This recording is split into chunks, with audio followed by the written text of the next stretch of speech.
elinkosi ushimbi ikhaya elihle olikhona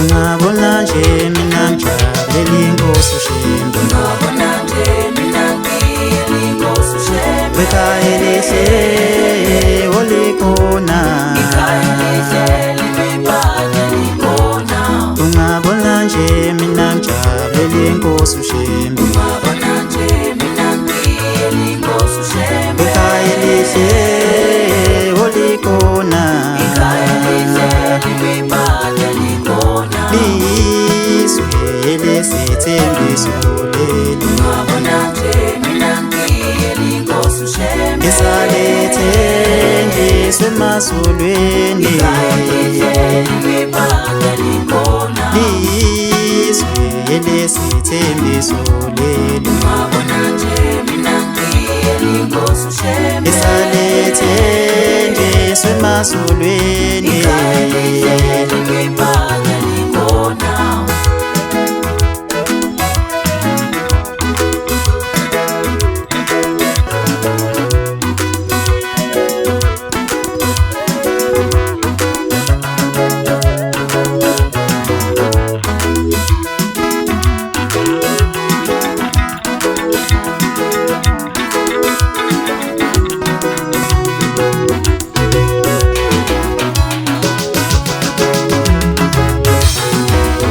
lizwe lesithembiso leli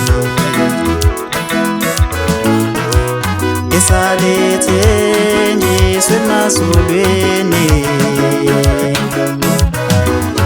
lizwe lesithembiso leli esalethenjiswe emazulwini izwe lesithembiso leli esalethenjiswe emazulwini ungabona nje mina ngijabule inkosi ushimbi Ngiyathokoza kakhulu njengomshumayeli lokho kwenziwa abantwana intsha yamaNazaretha ngoba kufezeka umsebenzi wenkosi yesithathu inkosi yangayizulu inkosi yayibandla yayingishisha izinto eziningi eziyintuthuko esontweni iy'thalo yazi yathi okumr Mthethwa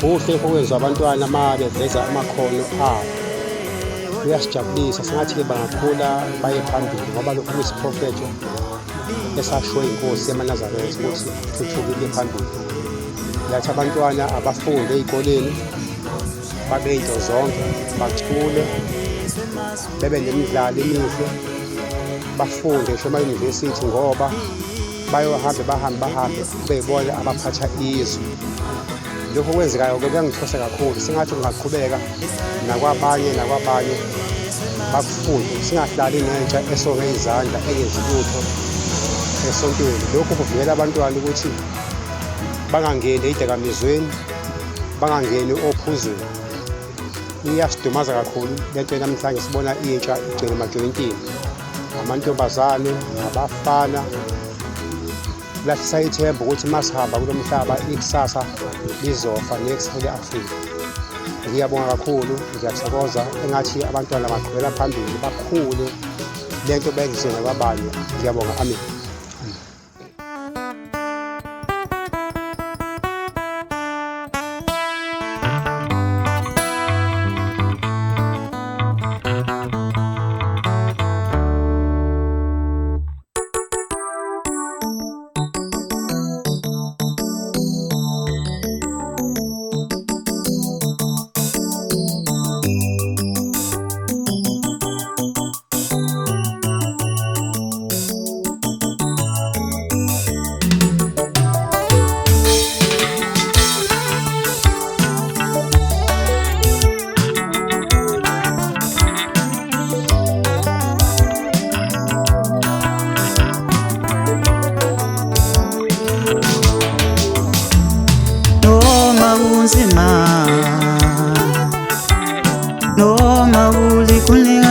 nje angeke ngilahle ithemba mina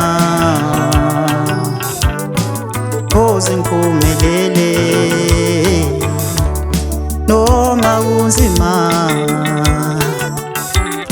noma kulikhuni kanje nje angeke ngilahle ithemba mina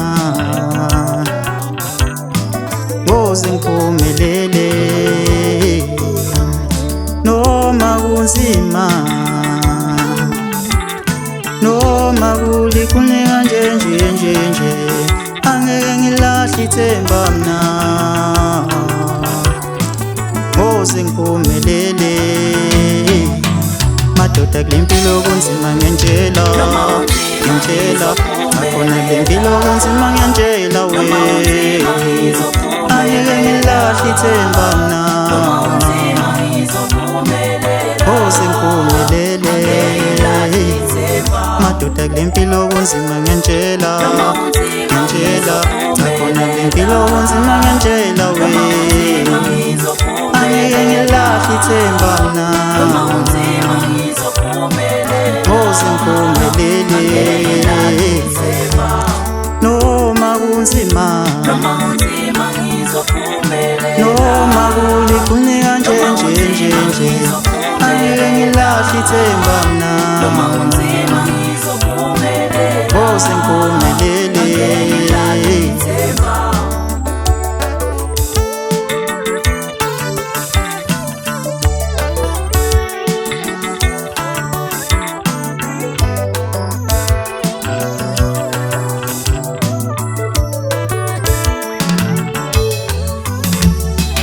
noma kunzima noma ulikhuni kanje angeke ngilahle ithemba mina ngiyoze ngiphumelele ngithi noma kunzima ngithi noma ulikhuni kanje emhlabeni angeke ngilahle ithemba mina ngiyoze ngiphumelele noma kunzima noma kulikhuni kanje angeke ngilahle ithemba mina ngiyoze ngiphumelele ngizonibingelela nonke e-Afrika nakuwo wonke nje amagumbi omhlaba lapho engifisa khona ukufinyelela khona ngalokhu engifika nakho. Ngiyanibingelela, ngicela nibe nezindlebe ezinhle ezokuzwa engikwenzayo, nibe nothando futhi.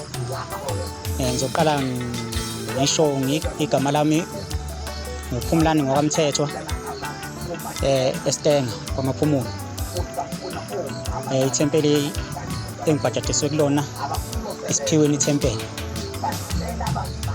Ngokusebenza-ke isikhathi esiningi esengila enkonjeni, ithempeli elinamandla elisinika konke lokhu enikubonayo, enizokubona futhi enisazokubona futhi nokukhulu okuzayo, ngoba ngizokugcina la isithathi lesi ngenzela ukuthi ningibone uma senginifakela konke ukudla komphefumulo okuza ngokudla kwendlebe, kube senikhuluma ngomuntu enimaziyo nenisengenambona. I-support yenu ngizoyidinga kakhulu. Engikwenzayo ngikwenza ngamandla ami amafushane engenawo, amaphutha ngiyazi ukuthi ngizowabala ningitshele ngawo ukuze ngilungise phela ngigcine nami sengiseqophelweni eliphezulu. Ngiyayibonga le nkonzo engikuyona inkulu empilweni yami, ngeke ngikubale okuningi ngoba isikhathi naso sincane okwamanje. Ngizokubala nje ngokuqhubeka kwempilo ngoba hayi ngisazokhuluma nani kakhulu. Ngiphinde ngikhulume nezwe lonke kanye nabo abashumeli abagcotshwa nje kaNkulunkulu, nabo ngifisa ukukhuluma nabo bengicoshise lapho abangicoshisa khona, ngoba namazwi abo ngizobe ngiwacosha okuyiwona azoba ubuchule bey'ngoma engizobe ngiyikhanda ngizenzela nina ukuze nina nibone le nkonzo engiyona ukuthi inkulu kangakanani yasezulwini. Angiculeli ukuthi sijabule nje emhlabeni, kodwa ngiculela ukuthi ngikhipha izintshumayelo ezakha wonke umuntu ngomngako bakhe ezomnikeza indlela ezulwini, kungeyona indlela ezulwini likaNkulunkulu kuphela likaShaya Mgunyazi lwezulu, kodwa kuyindlela ezokisa ngisho emsamo wakini uqobo. Kunezinto mhlawumbe ongazazi engizothi uma ngiyikhuluma la emculweni niyibone ukuthi cha, yazi siyaphambuka la, uma singahamba kanje imsamo yethu ingakhanya ngoba izulu lokuqala leli izulu lomndeni, ukuze siphinde sifinyelele nasezulwini likaShaya noma izulu kaNkulunkulu ophilayo. uNkulunkulu namandla sinika wona lamathalente neziphiwo esiza ngawo. Cha, ngiyacela isupport yenu bazalwane. Angikhulumi ngeNazaretha kuphela noma ngobuNazaretha kuphela, wonke umuntu nakuzo zonke inkonzo. Ngizongena nje khona nginike nje ukudla komphefumulo. Yilokho-ke nje okubalulekile njengamanje. Ngiyacela isupport yenu. Konke engizobe ngikwenza ngikwenzela nina, ngicela nani ningisupporte ngamandla ukuba ngiqhubeke ngiye phambili, ngikwazi ukugcina sengikhiphe i-album yonke ingoma ezimbili lezi enginivezela zona, ukuthi nawo amandla enginawo engathi manje ngisupporte bese ngiqhubeka kanjalo ngiphambili. Ngiyabonga.